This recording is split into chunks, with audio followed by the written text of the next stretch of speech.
Hey guys, welcome back to another episode of Five Drinks Through Midnight, the show where we bring the questions, guests bring the drinks, and we try to wrap up before midnight. Today we're talking to Chelsea Melvin, Maker's Mark Diplomat. But before we do, hit all the likes and subscribes and the bells and everything. Really help us out. Let's get started.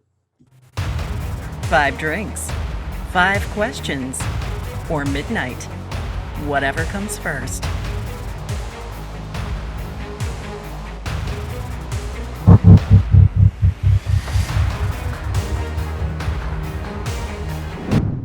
Chelsea, welcome to Five Drinks Through Midnight. 5 drinks, 5 questions, midnight, whatever happens first. How you doing? Thanks so much for joining us. Good, man. It's like good to be here. I'm really excited. Excellent. What's our first drink? It is an old fashioned. And listen, this is a little bit newer product. It's Maker's Mark 101. I've been really enjoying this. Neat, but I love it in an old fashioned. This product actually was just for the family for years.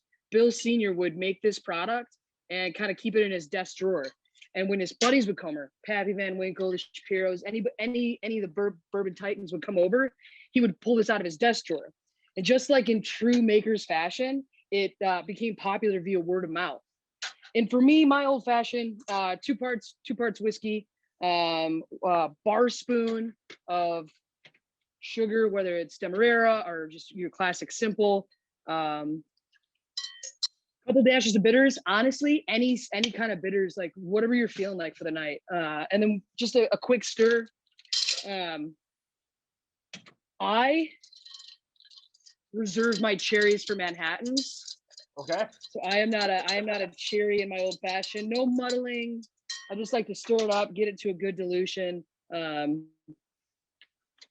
Add some ice in a glass. You can do that's the way I tell my friends to do it at home if they're not if they don't have the proper bar tools. Use your finger, to be honest. There you go. 101. It's been a product. It was in duty free, international duty free for a while, and we've actually just released it out into the general marketplace just within the last couple months. So yeah, orange peel, lemon peel. I express them in there. I leave the orange. I get rid of the lemon. Super simple. So cheers to you, my friend. Cheers. I got to get you a bottle of this. I would love that. Texture, the proof, I think Maker's does really well at that 101. Yeah, and I love a good Maker's Old Fashioned, so even a higher proof is even better. So you can't go wrong with that. So, all right, well that leads perfectly, I guess, into our first question. So it's a bit of an origin story, but how does somebody from Detroit end up in New York working for Maker's Mark? Man, it's pretty wild. So I've been in the business for about 15 years, and before becoming a whiskey ambassador, I was I was a buyer. I was a buyer on a large scale. Like I had 140 hotels in North America. So went to a state college in Michigan, ended up going to Cornell for my master's, and then worked for a hospitality management firm. And so it was always kind of a joke with friends and family. I felt like a athlete because I would be somewhere for 16 months. So I've lived in Chicago, Denver, San Diego, Portland, Rhode Island, Providence, Rhode Island. I was here for a little bit before. I lived in Raleigh, North Carolina for a short period of time. LA, lived in Echo Park for a couple months. But I was just, opening up hotels and opening up restaurants. And I was in, it was like, God, I mean, 60% of my time was on the road for many years. And I had a friend, I've been buying Beam Suntory products. So Maker's Mark, for those of you who don't know, is a part of a larger organization called Beam Suntory. And I've been buying Beam Suntory products for years. And I've always been in love with Maker's Mark. And I'll tell you a good story about my dad and why Maker's resonates with me so much. But anyways, so my friend was like, hey man, you're burnt out. You're over this thing with the hotels. And, I had like 100 different F&B directors reporting in through me. This is like, I'm my own boss. I get to talk about what I love. I work for a brand that, like I said, really resonates with me and has my origin story with Maker's Mark is pretty significant. So yeah, they came calling like, listen, we have a job open in New York. And I was living in Raleigh at the time. And I was like, you know what? Screw it. I'm in. Let's do this, man. And so a little bit of, I want to say step back, but definitely like a lot less responsibility in the way of like managing other humans. it's just me and myself, and I'm out there and talking to guys like you, and it's really fun. Yeah, my dad passed away a couple of years ago, about 10 years ago, and we had gone in to see if we could give a eulogy. My godfather could give a eulogy, and the pastor says, no, we don't do eulogies. I was like, oh, great. So my brother, my sister were like, who's gonna tell Uncle Gordy that he can't give a eulogy? And they like looked at me. I was like, damn it. So I take him to this local restaurant, and I tell him, I'm like, listen, Father John said we can't do eulogies. He's like, the LaFontaines have given so much money to the Catholic Church, and he's like losing his mind in this restaurant. And I'm like, oh, hang on, man, calm down. And I'm sitting across the bar, and I look down. I shit you not, I look down at the end of the bar, and plain as day, there's Father John. He's sipping on a drink, and I look at the bartender, and I go, Morgan, what's Father John drinking down there? Is he usually here? She goes, yeah. He comes in, he drinks Maker's Mark. So Gordy and I hatched this plan where Uncle Gordy goes to buy a handle of Maker's Mark. We show up the day of my father's funeral. He marches back to his office, gives him a bottle of whiskey. He comes back out as everybody's finally sitting down. He looks at me, he goes, I got 5 minutes. I'm like, hell yeah, you do. So that's kind of my when Makers has always spoke to me. It's just kind of it's a great brand. It's a great story. The family's amazing. And like I said, just like a little piece of me is like important to my family. That's awesome. Again, whiskey's been the cause of a lot of trouble, but I think it's also been a lot of problem solvers as well. Yeah. So I think, yeah. That's amazing. Well, cheers to your dad and cheers to you. So I think that's an awesome origin story. Good old day drinking. Never heard anything. I love it. Especially with the 101. Yeah. So, and that just kind of hit the market for like non. Yeah. It's been, like I said, it's been in international duty free for a couple years, and I think right before the holidays we released it to Jen. You could get in the distillery, and like I said, international duty free for a while. But it's doing really well. I think, I wish there was a little more velocity with it. I wish people would buying it more. It was definitely meant for kind of the off-premise and liquor store realm. But I have a lot of my sales team is like taking the bottles out, and I get text messages, and they're like, hey, do we have enough of this in the warehouse? I was like, yeah, actually, we haven't reached kind of the velocity we would have liked to see in the off-premise. And so the minute I get this into bartenders' hands, they're just like falling in love with it. The price point's amazing, and the texture, it's one of the things. This wheated bourbon is, I'm never going to be a fan of like 125 proof. It's just never been my jam. I remember, gosh, like 5-6 years ago, people were just like chomping at the bit to get like a George Stagg or a Junior, and they're great whiskeys. Like, don't get me wrong. I think, Sazerac does a fantastic job with that antique collection. I can only ever have one. And I like to drink till midnight. So I gotta have more than one. Right. So on to question 2, what are we drinking? We're gonna have a paper plane, and I've always really liked this cocktail. It's a modern classic, and like for me here in New York, it's kind of like an homage to a great bartender, Sam Ross, that's here at Attaboy, co-owner Attaboy and Diamond Reef. We're calling this like a modern classic because like everybody knows how to make it now. You could go in Des Moines, Iowa, and so a bartender's gonna know how to make a paper plane. I think it's hilarious. In the story, I wish, like, I've talked to Sam about this. I wish there was a more romantic reason for the name. He was literally just listening to that song, Paper Planes. Yeah. Like, I fly like paper, get high like planes. And I'm a sucker for like equal parts cocktails. Cause like, I haven't been behind the stick in many years. Every once in a while I get to do a guest shift for like charity with friends, kind of all over the city. But I'm a sucker for an equal parts cocktail. I don't have to think about it. It could be 2 ounces, it could be 1 ounce. If I want to make a giant one, it's fine. So paper planes, equal parts, bourbon, Aperol, lemon juice, and then shameless plug. I mean, it's not even my product, but Nonino Amaro. I mean, I remember when the Amaro game was like really getting to be very hot, and this one's kind of like, I would get in trouble with my therapist's girlfriend if I gendered a spirit, but it's kind of like, it's a very pretty princess type Amaro, and it's just so good in the cocktail. And it's the thing, like, this cocktail doesn't work if you use a different Amaro. It just doesn't taste the same, and it doesn't look as pretty. And listen, I think for Maker's Mark, this is a perfect, just classic Maker's Mark. Again, equal parts cocktails. You can't go wrong with this. This is like a great party trick. You don't even have to make sure you have a quarter ounce of this, a teaspoon of that. It's idiot proof. It's so easy. Yeah, like it's just you pour. Like that's you're yeah. I'm gonna do a little shaking. Excellent.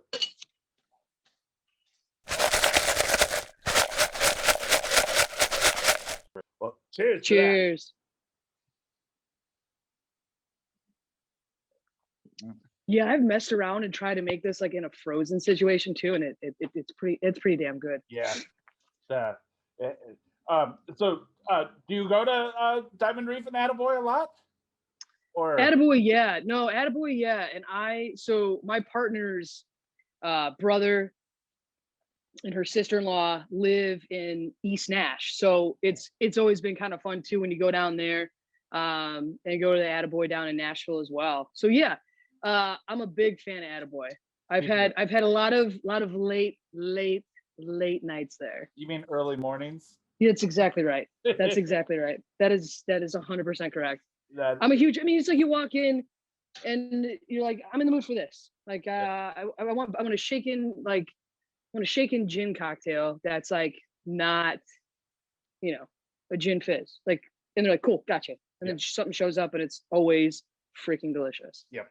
And two, I mean, Sammy and Mickey are fucking amazing, but Haley is great, and like it just like, yeah, I mean the whole like Sasha family bars are just absolutely fucking amazing, and that's where Whiskey Wednesday was founded at Little Branch. So I've been going to, or up till the pandemic, I was at Little Branch every Wednesday.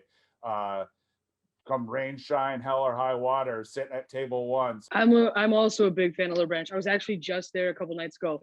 Luis and I actually go way back. We when I was still a buyer, we went on an El Tesoro trip together many years ago. So we like partied. Yeah, we partied in Guadalajara together. So we're pretty tight, and it's just such a good. It's just like a feel good story when you find, like I was telling, I had one of the executives from Beam Suntory there to beat me for a cocktail. And I was telling her about the story, and she's like, that's a great story. I was like, yeah, man. Like Sasha really it's like Little Branch, right? It's like these branches off, and all these folks that have like kind of like done really great things that like he's helped, and such a shame. But it's big fan of Little Branch. I've also spent many a night there. But all right, so question 2. I love a good motto. Maker's Mark has a motto that its character isn't made by a machine. How does that apply to you, and how do you kind of use that in everyday life? I mean, for me, gosh, that's like such an introspective. I already had therapy today, Tim.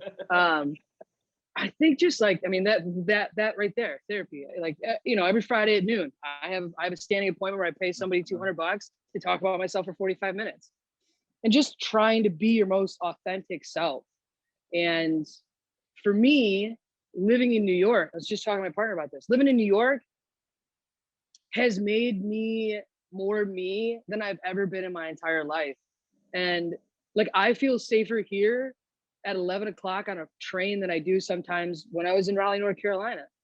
I think just being true to your authentic self and letting that like shine through. With Makers, it's the same way. Like they've never compromised. The family's never ever wanted to compromise on the way they do it. This is the way that Makers taste, and this is the way we're gonna do it. It's an astronomical amount of money they could save by doing, I'm gonna say cutting corners, but we go into the barrel at 110. Like, yes, I shit you not, every label's still hand torn, every bottle's hand dipped. Yep. We hand rotates all the barrels. And I think it's just about being true to your authentic self and trying to amplify that. And like I said, it's when I decided to leave this 15-year career with a hospitality company, I was with those guys for almost 10 years. It felt really safe to leave and work for this brand. Like I knew the guys there, I know the family, and it felt like it was a good synergy, and we were always like simpatico. And our values aligned, and it's been so damn great working for this family and this brand. On to question 3, drink 3. What are we drinking? Boulevardier. I love Negronis. I've always been a fan of a Negroni. I'm a fan of any sort of variation of a Negroni.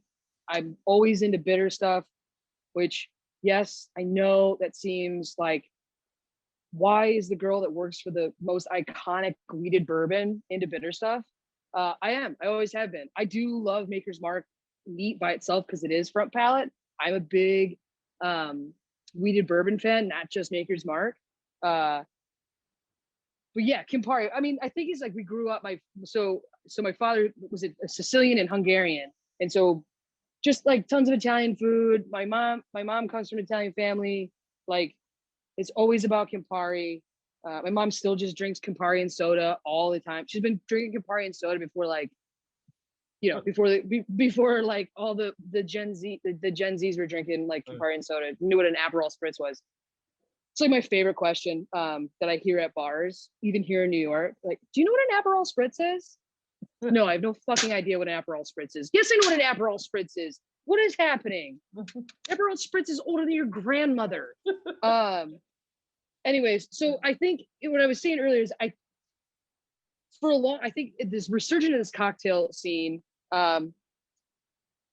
Antica was like no, that's the premium vermouth to get. And then I feel like it kind of like tapered off, and there's all these other vermouths that have been now imported and people are into.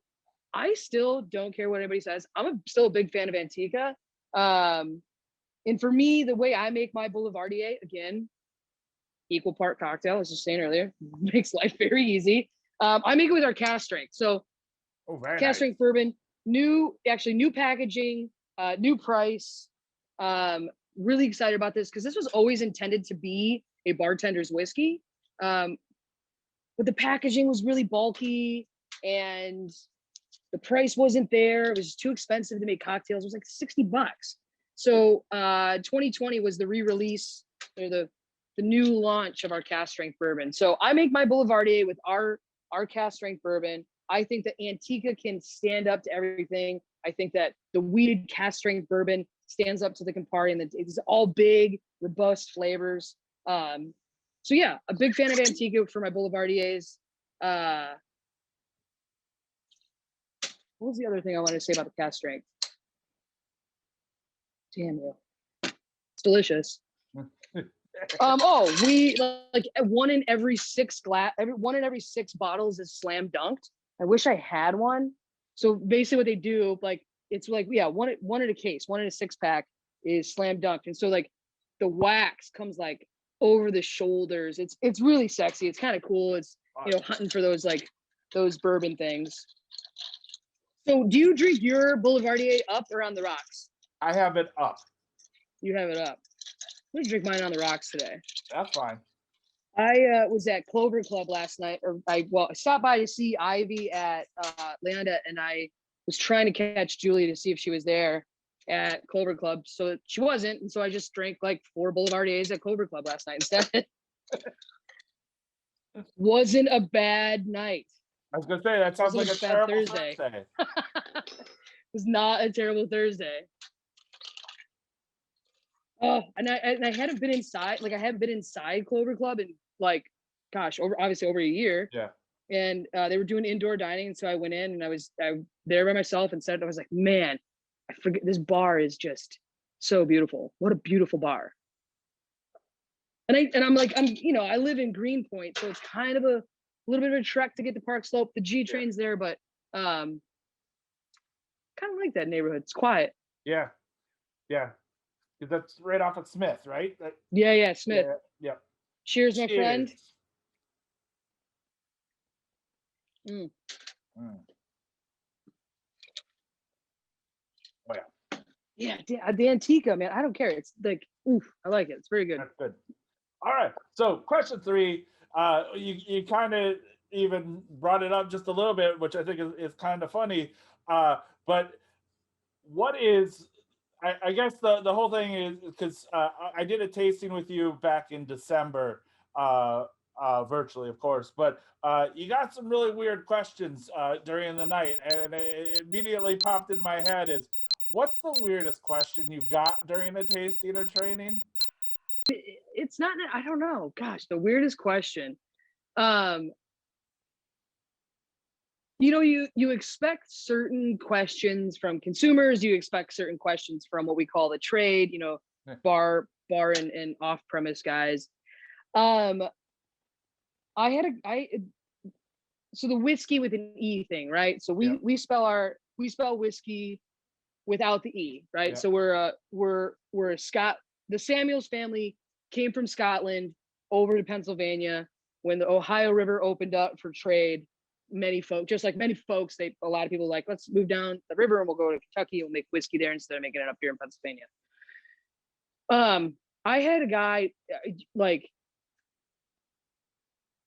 we were borderline arguing whether or not like it could be a Kentucky straight bourbon if we didn't spell whiskey with an E. I think that's like I haven't gotten any weird questions.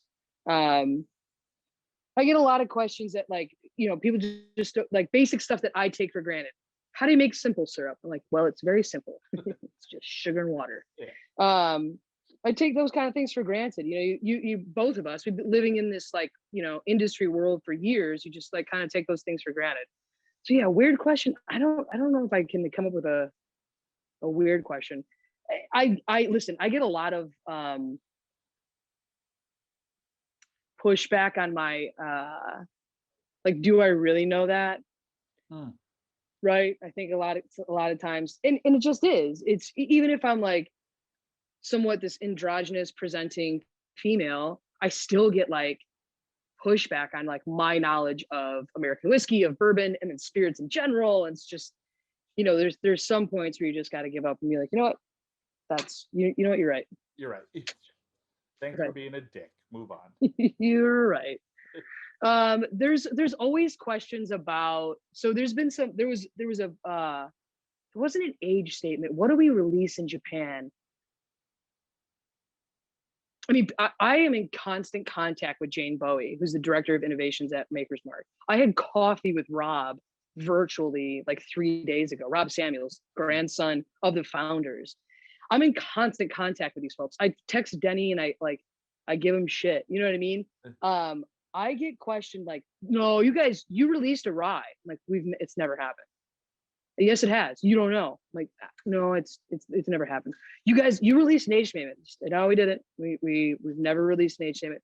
There was a product we shipped out to Japan, and now it's escaping me, and I'm so sorry for even bringing it up. I don't know why I would bring it up without knowing the answer, but that people were like, it had a black label, and it was like aged a little longer. So we aged to taste, not to time. But it was just a Japanese product that we had released. But yeah, so no weird questions. I definitely get a little pushback because I'm a female in the whiskey industry. On to question 4. What are we drinking? The last word, and this like before I was in whiskey advocacy, before I was a brand ambassador and worked for Maker's Mark, did tons of press stuff. I worked for a pretty large company, so we've been featured in some magazines, whatever. So it was always like our PR firm, our advertising agency, they were one in the same to be like, you need like a story. So it was very easy. So I grew up in Detroit. So it's like, what's your favorite cocktail? Because everybody asks that, right? If you work in the spirits industry, you're a bartender for a year, what's your favorite cocktail? My favorite cocktail, and I love it because it's delicious. I think it's complex. It's a equal part cocktail, but it was based at the DAC, so the Detroit Athletic Club. I grew up. My folks were members at the DAC. I grew up in Detroit. I'm very proud of being from Detroit.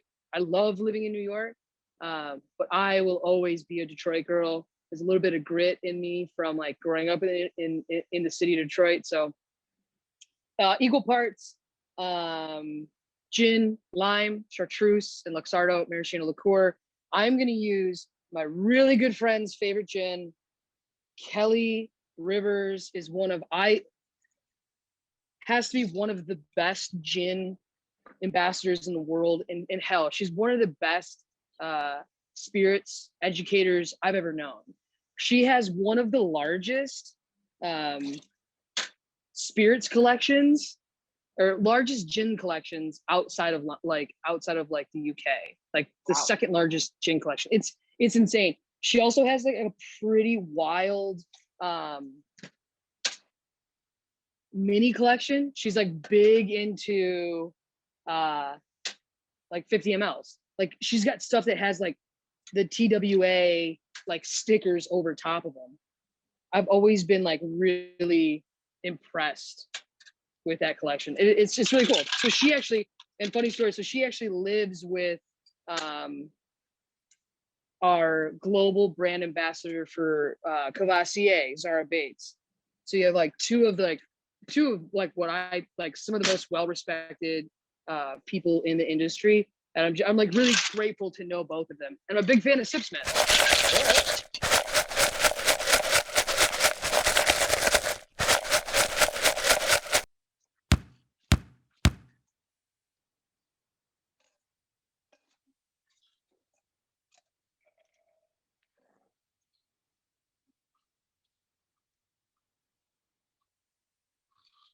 I think this drink even ties in perfectly. So if you're not drinking makers, what are you drinking? Yeah, I love gin. I love gin-based cocktails. But I think I'm a sucker for agave. I really am. I'm a sucker for agave. I wish if there's ever an opportunity for me just to like quit my job, leave, and like move to Mexico, I'm gonna do it. Like I'd be a bartender in Mexico. Tim Heisler, so my like colleague Tim Heisler is the East Coast brand ambassador for the rest of the American whiskey portfolio. So he covers like Knob Creek, like Old Overholt, Basil, Beam. Like he covers everything. I cover makers. He covers all the rest of the stuff. We were out with our friend Carla Venezuela, who is the El Tesoro brand ambassador. And she's like, come on, I have an event. Like, come with me. We'll go have drinks and dinner. I must have been on my 7th Paloma, and I like looked at Tim. I gave him these eyes, and he like looked at me. And he goes, "How many have you had?" I go, "This is 7." He goes, "You're not drunk." I was like, "I'm not drunk." He goes, "We can drink infinite tequila. We're whiskey ambassadors. We can drink fucking infinite tequila." And I felt fine the next day. I was like, I texted him in the morning. I'm like, "How do we become tequila ambassadors?" He goes, "We have to be as hot as Carla and speak fluent Spanish. Can we do that?" I was like, "I don't think so. I don't think we can do that. I think we should just stick with fucking bourbon and just call it a day." I'm just glad to know Carla. I'm just like happy that like, because I love El Tesoro. It's a delicious tequila, and I'm a big agave fan. I love mezcal. R.I.P. Donna Cocktail Bar. You know, I live obviously in that area. I've been friends with Lee for years. We've been to Oaxaca together a handful of times, and yeah, mezcal. It's so complex. I think the process is so romantic. It's just, it's such a, because I mean, at the crux of all spirit making, right? It's all an agricultural product. That's it. Like, it's a product that we had. We sold it. We had some left over. We have to figure out what to do with it. Let's make a spirit. So, big agave fan. Big agave fan. Yeah. Again, so that I know it's Whiskey Wednesday, but for those of you, El Tesoro, find it, drink it. It's the best shit on the market. All right. Well, that's a list. One of those things. I don't want to talk bad about other spirits companies, said every brand ambassador ever. But you know, there's still a lot of like, not a ton of transparency in the agave world. There just isn't. Most there's a lot of products that are all made in the same distillery. El Tesoro is a family-owned business. It's owned by Beam Suntory now, but it's still family operated. You know, it's something that I will always give credit to Beam Suntory and our Japanese colleagues. Like, even during this pandemic, I've never once worried about a job. I've never once worried about my pay getting cut. They're so like long term, and they're into tradition and keep it like, they've never purchased anything was like, you need to cut profit. It's like, don't ever stop doing. You became popular because you made Maker's Mark the way you made it. We're never gonna make you like distill a product and put it into the barrel at 125. We're never gonna make you put an age statement. You became popular because of all of these things, and our Japanese colleagues are just embrace that so hard. And premium quality products. It's been, I think all of us that work at Beam Suntory are very grateful to work for them, but I think even more so during this pandemic, watching fellow colleagues in the advocacy roles like lose their jobs, and and then watching our fellow comrades that work in the restaurant industry. Yep. And the immediate response was figure out how to feed them. Let's figure out how to get them money. Like, we need to support these people because they've been supporting us for decades. We are nothing without these people. So agreed. Yeah. So yeah, always tip your bartender. Yeah, 20%, man. 20%, minimum 20%. So on to our fifth and final drink. Before we get to the question, what are we drinking? We're drinking a painkiller. We had some whiskey drinks. We obviously had the gin cocktail. I've always been a frozen drink girl. Like, I don't give a shit what anybody says. I don't care. They taste good. You cannot objectively tell me that a painkiller doesn't taste good. There's no way. Like, sugar and rum and juice, it's the best. I love a frozen cocktail. And I think too, during this like crazy pandemic, that the streets were open and all of us were dying to get out. We'd been in our houses, terrified of this virus.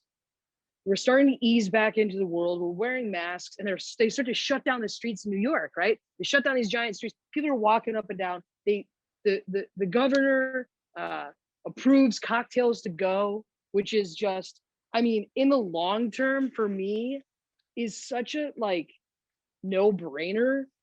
The amount of people that order stuff on Seamless, why not get my Kings County Imperial and then a cocktail for two, and I don't have to worry about it. I would love to do that, right? Especially for those of us that don't have a bunch of cocktail gear and don't have all these this back bar. We're not at my home, but I have a ton. I have all this stuff in my house, so I've had a lot of friends be like, "This is brilliant." So this summer, I must have consumed my weight times 10 in frozen painkillers. So Diamond Lil is in Greenpoint, Diamond in Nassau. They had $10 frozen painkillers, and depending on the day and the temperature and whatever else, I would go for a walk. We'd hit up a couple places. Street was closed, and I would just crush painkillers. So big fan. I'm also, I think, for this. So Denny Potter is the master distiller at Maker's Mark. He did a short stint, and he was at Maker's before he was a master distiller. He was there when Kevin Smith, Dave Pickrell, John Nally, they were all there at the same time. He was working in the distillery, and Beam Suntory had just purchased Crujan, and they needed a little help. And the folks at Beam Suntory were like, "Hey, Denny, how do you feel about going down to St. Croix and live there for a couple of years and help them figure out processes?" Because he was the process guy. He was the plant. He was the guy who managed the plant. He was very good at that. And Crujan's got a great family story, and they make great juice, but they just needed some operational help. So Denny's like, hell yes, packs his wife and his kids up. They go down to St. Croix, and they live in St. Croix for a couple of years. It was awesome. He tells, those are my favorite stories. He's been around the Maker's Mark distillery for years, but some of my favorite stories from Denny Potter is drunk at the Silver Dollar drinking beer and whatever whiskey is in front of us, because we're I haven't had that one in a couple of years. Let's try that one. And I'm tell me more about Crujan. Tell me more about Crujan. So we're gonna use some Crujan rum. This isn't also I think it's a great a little hack for me. I'm a big fan of Natalie's. They're not paying me for this, but Natalie's juice, orange juice, they actually make a lemon and lime. So if you're doing parties at home and you don't want to juice fresh lemon and lime, some bodegas have them, but health food markets will have Natalie's. So I make mine with their orange mango juice instead of just orange juice. So it's, coconut milk or, coconut cream, orange juice, pineapple, and delicious rum. So I'm going to mix that up. I prefer mine frozen. I am that bartender that says, no, the blender is broken. So like, there's no frozen drinks tonight. But it's starting like, I got out of the subway. I was in Harlem last night. I was up at Melba's. I'm doing an event with Melba's. Melba is opening up a new restaurant, actually on Lenox and Malcolm X Boulevard. So kind of on that row where like, Sylvia's and Red Roosters is. So I was in Harlem and made my way, went all the way to Park Slope. And so for those of you who are watching this that don't know much about the city, it's a freaking trek. It's a 45-minute trek. It doesn't seem like it's far. If you look at it on a map, you're like, it's only a couple miles. Like, no, listen, like every mile is an hour in New York. Doesn't matter how you get there or what transit you take. So I got out of the, I got off the train and I was like, it was 5:38 or 5:40. And I was like, the sun's still up. The sun is still up. Oh my God, it's so great. Yeah. So it's starting to happen. So I thought this would be a great cocktail. It is one of my favorite cocktails. I think people look at me, most of my I guess specifically my partner's friends who are all therapists and psychiatrists, look at me as this like serious spirits person. And when I order like a frozen painkiller, like, are you okay? I'm like, yeah, I couldn't be better. If I was doing any better, I'd have to sell fucking tickets. Get out of here. This 5 drinks before midnight thing, man. I loose with the lips. I start cussing more after I've had 3 drinks. That's perfect. Again, I'm not shy to it though. This is just 2 friends at the pub. So like this is great. So I love you can do this frozen, or you can do it just shaken, shake the hell out of it. I think it's also like one of those things too where you talk to your friends and they're like, you make a daiquiri and they're like, why isn't it frozen? I'm like, listen, daiquiris weren't always frozen, right? Yeah. I think a general consumer doesn't even know that they weren't frozen. So cheers, my friend. I don't have any fresh nutmeg. It's kind of like my favorite thing, a part of this. Yeah, come on. What? It's rum and deliciousness. Like you can't, like it's so good. This is summertime. This is absolutely great. It's happening. It's happening. So yeah, no, I thought this would be a good one. One, because I love it. And then 2, using Crujan. It's a good story. It's a good callback to Maker's Mark. And actually another good callback to Maker's Mark, since we're talking about it and we're just talking between friends and now I'm going to be drunk in a minute. Lefroy, there's a little bit of Maker's Mark in every single Lefroy, right? So every barrel of Lefroy, every drop of Lefroy starts out in Maker's Mark, old Maker's Mark barrels. So we ship all of our barrels over to Lefroy, which is kind of a cool story. So question 5 comes down to the Whiskey Wednesday coin. We can flip it, we can spin it, we can do whatever we want, but the coin tells us the answer. From my social stalking, research, I found out that you're a big baseball fan. So huge. Are the Tigers going to do anything this year? Oh, I'm sorry. Yeah, fat fucking chance. Not a chance. It's so heartbreaking. Just all of Detroit sports. Like, what happened to us? And like they ended up, I don't know if you know this, but they like ended up moving everything. Like we're one of the only cities that has all baseball, football, basketball, hockey. They're all like less than walking distance. Yep. It's just like even that, like I'm just a big sports fan. I grew up in Detroit. All right. Well, that's 5 drinks, 5 questions down, not even close to midnight. Chelsea, thank you so much for joining us. It's been a real great pleasure. I can't wait till we can actually do this in person so that we can actually even swear a little bit more. Like, thank you. Hell yeah. We appreciate your time. Stay safe and cheers to you. Thanks, Tim. Cheers.